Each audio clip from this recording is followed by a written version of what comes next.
আসসালামু আলাইকুম। আমি অমিত হাসান। আপনারা দেখছেন অমিত হাসান ইউটিউব চ্যানেল। আজকে আসছিলাম ধানের ভুঁয়ে, তো মনে করলাম আপনাদেরও ধানের ভুঁই দেখানো যাক। ধানের অত্যন্ত ফলন হয়েছে আজকে। এই সিজনে, এই মৌসুমটাই অতিবৃষ্টি এবং অনেক বেশি অতিরিক্ত বৃষ্টি হয়ে গেছে।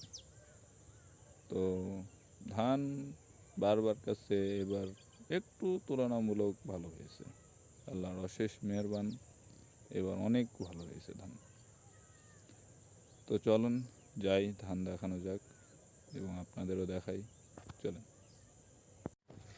তো চলে আসলাম ধানের ভুঁয়ে। এই আর একটু গেলেই ধানের ভুঁই। চলেন যাওয়া যাক।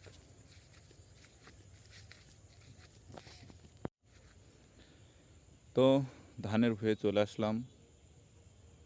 ধানের ভুঁই এবার অনেকটাই ভালো হয়েছে।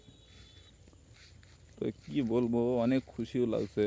এবার ধান এত ভালো হয়েছে যে কি বলবো। এই যে ধান দেখেন। তো এই হচ্ছে ধান।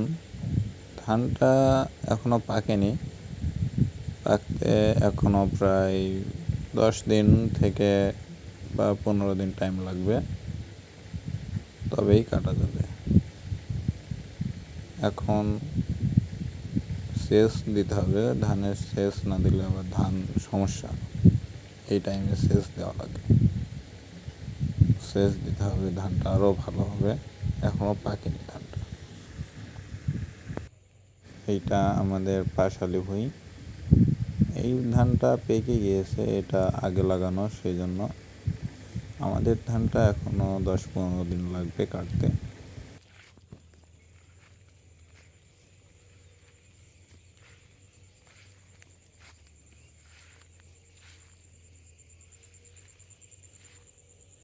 তো দেখতেই পেলেন ধান কেমন হয়েছে। ধানের ভিডিওটা আমি আরও ভালোভাবে দিব যখন ধান কাটবে, ধান যখন মাড়বে, সব ভিডিও, ধান মলানো, মানে যে যার ভাষায় যেরকম বলেন সব রকম ভিডিওই দিব। প্লিজ আমাদের সাথে থাকবেন। ইউটিউব থেকে দেখলে অবশ্যই সাবস্ক্রাইব করবেন, লাইক করবেন, কমেন্ট করবেন। কমেন্ট করলে, লাইক করলে কিন্তু হয় আমাদের অনেক অনেক ভালো লাগে। ভিডিও যত আপনারা লাইক করবেন, কমেন্ট করবেন, ততই আমাদের মোটিভেশন হবে, ভালো লাগবে। ভিডিও বানানোর আগ্রহীটা হবে, ততই আপনারা লাইক, কমেন্ট, শেয়ার করবেন ভাই। আর বিশেষ করে সাবস্ক্রাইব করবেন। পেজ থেকে দেখলে ফলো করবেন, লাইক করবেন, শেয়ার করবেন এবং শেয়ার করে দেবেন। তো আজকে এই পর্যন্তই। আল্লাহ হাফিজ গাইস। তো এই ভুঁইটা হলো আমাদের, এই ধানের ভুঁইটা আমাদের। আরও কিছু ভুঁই আছে, তো এখন তো যাওয়া সম্ভব না, আজানও দিয়ে দিচ্ছে। তো কালকে আজকে এই ভুঁইটা দেখালাম, কালকে আরও কিছু ভুঁই আছে। তো এখন যাওয়া তো সম্ভব না, আজান দিয়ে দিচ্ছে। তো আপনারা ভালো থাকেন।